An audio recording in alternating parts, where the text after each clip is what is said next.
Bienvenue dans cette nouvelle édition du Morning News. Voici les titres de l'actualité. La convalescence du président gabonais Ali Bongo Ondimba touche à sa fin. La présidence annonce son retour à Libreville ce samedi 23 mars. Un retour définitif cette fois. Au Mali, le calme semble être revenu dans la région de Gao. Des dizaines de familles qui avaient fui la localité en raison des violences regagnent progressivement leur foyer.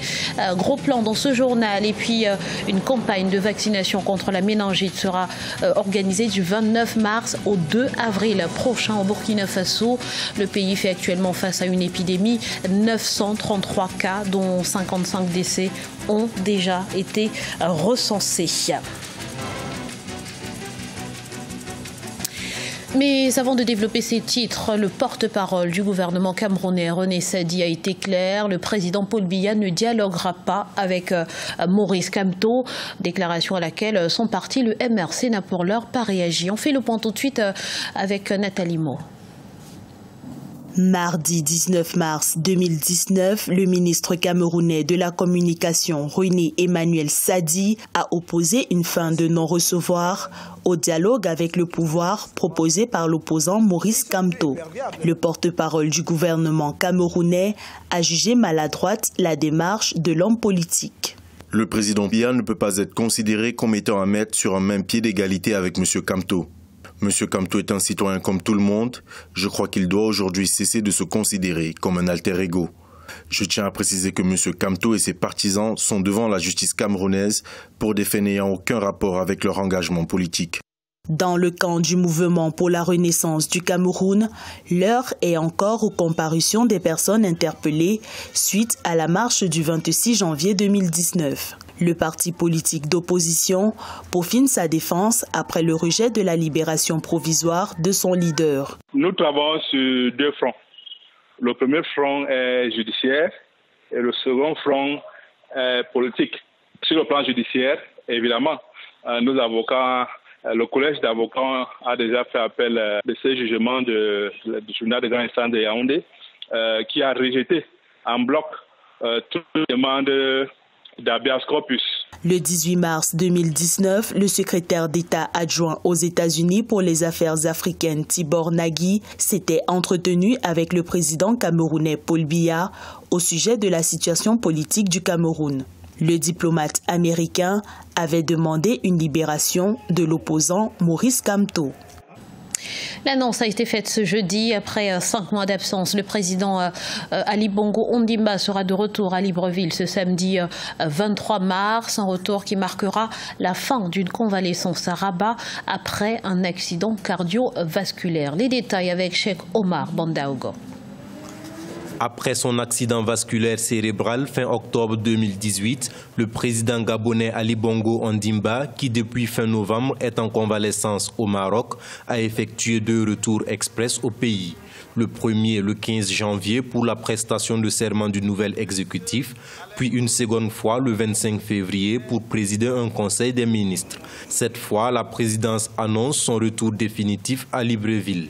Le gouvernement tient à souligner qu'en dépit de son éloignement temporaire du pays, le chef de l'État n'a jamais manqué aux obligations de sa charge et a toujours poursuivi avec constance et abnégation son travail, assurant ainsi la continuité de l'État et le bon fonctionnement des institutions. Le retour du président Ali Bongo intervient dans un contexte où l'opposition a multiplié les menaces de saisine de la Cour constitutionnelle afin d'obtenir une déclaration officielle de vacance du pouvoir. Un mouvement est même né en ce sens, lequel donne un ultimatum fixé au 31 mars pour que cette vacance du pouvoir soit prononcée. Le retour de Ali Bongo en soi, on peut considérer que c'est une réaction à la position de l'opposition. Lui-même, son mandat a été contesté par l'opposition qui n'avait pas accepté qu'il avait gagné les élections. Donc aujourd'hui qu'il est fragilisé du point de vue de la santé et qu'il est absent depuis un certain moment, les positions de l'opposition, on peut les considérer comme étant des tentatives de saisir une opportunité pour le déstabiliser davantage et engager une alternative qui peut se solder par son départ définitif du pouvoir. Le retour annoncé pour ce 23 mars est définitif selon la présidence, mais elle précise que le chef de l'État sera amené à effectuer une série de voyages à l'étranger pour son suivi médical. Reste désormais à savoir si cette annonce suffira à calmer l'opposition. L'Organisation des Nations Unies a dépêché au Bénin une mission d'information en prélude aux élections législatives prévues le 28 avril 2019. L'émissaire de l'ONU a d'ores et déjà échangé avec plusieurs acteurs institutionnels et politiques. On fait le point dans ce reportage de Lefty Ounou, notre correspondant à Cotonou. Les Nations Unies s'intéressent à la situation politique au Bénin à la veille des législatives du 28 avril 2019.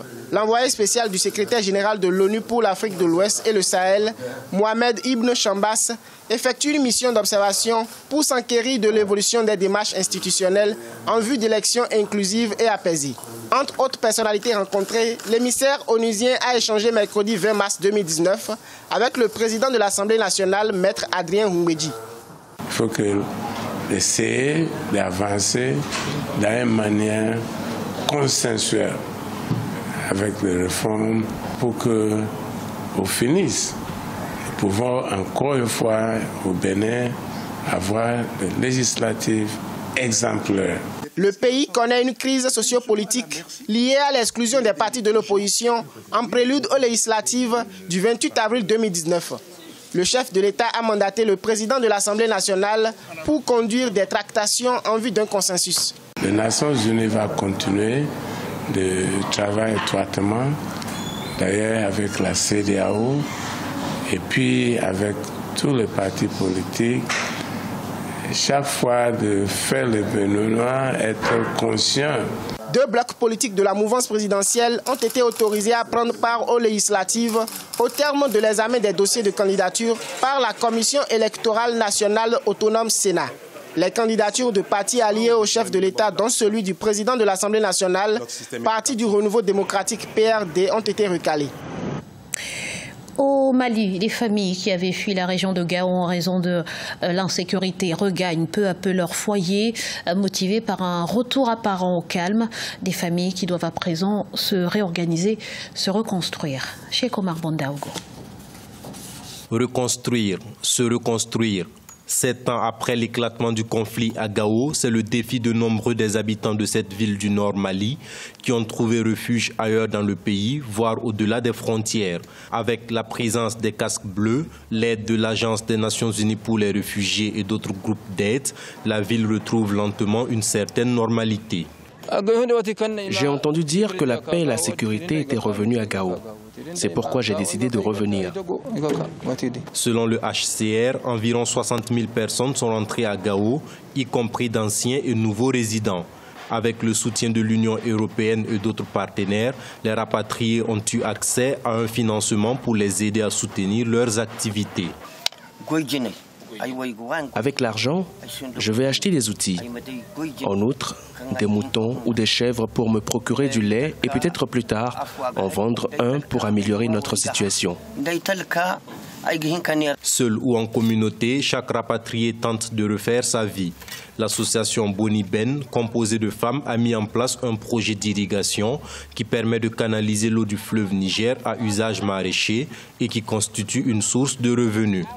Le HCR a également lancé des projets visant à améliorer l'accès à l'éducation, à la santé et à l'assainissement, ainsi que la formation professionnelle pour les rapatriés. Nouvelle épidémie de méningite au Burkina Faso. 55 décès ont d'ores et déjà été enregistrés, faisant passer le taux de létalité à 5,5%. Un plan de riposte d'un budget de plus de 2 milliards de francs CFA a été annoncé par les autorités. Plus de précisions dans ce reportage de Jean-Paul Ouedraogo, notre correspondant à Ouagadougou. Avec 933 cas de méningite enregistrés de janvier à mars 2019, le Burkina Faso envisage de renforcer les mesures de lutte contre l'épidémie qui s'est déclarée à Diapaga dans l'est du pays. Pour endiguer l'épidémie, le gouvernement a décidé de la gratuité de la prise en charge précoce des cas officiellement déclarés. Le plan de riposte de la seule année 2019 coûtera ainsi 2,78 milliards de francs CFA à l'État et à ses partenaires. La maladie actuellement est en train de progresser. Ça a progressé, ça atteint la zone 2 qui est en épidémie actuellement. Et ça progresse vers la zone 3, la zone 4. Et donc si nous ne prenons pas les mesures rapidement, c'est sûr que toute la région de l'Est sera touchée si les dispositions ne sont pas prises. Depuis la confirmation de la nouvelle épidémie, 55 cas de décès ont été relevés par les autorités sanitaires. Le taux de létalité est passé à 5,5%, fait craindre de nouveaux effets, notamment dans le sud-ouest, une zone également placée en alerte avec un germe d'un autre type. Les données circulent. Nous les partageons entre nous, ici au Burkina, mais aussi entre les pays, pour que chaque pays sache que s'il y a épidémie à la frontière ou tel côté, à côté aussi, il faut peut-être qu'on puisse redoubler d'ardeur. Les autorités sanitaires multiplient les opérations sur le terrain pour, d'une part, renforcer la surveillance de l'épidémie par le diagnostic des cas et, d'autre part, pour prendre en charge efficacement les cas dont les vaccins seront accessibles. Ce journal a été réalisé par l'ensemble de la rédaction. Merci pour votre fidélité. Dans un instant, une nouvelle édition de l'information sur Africa 24.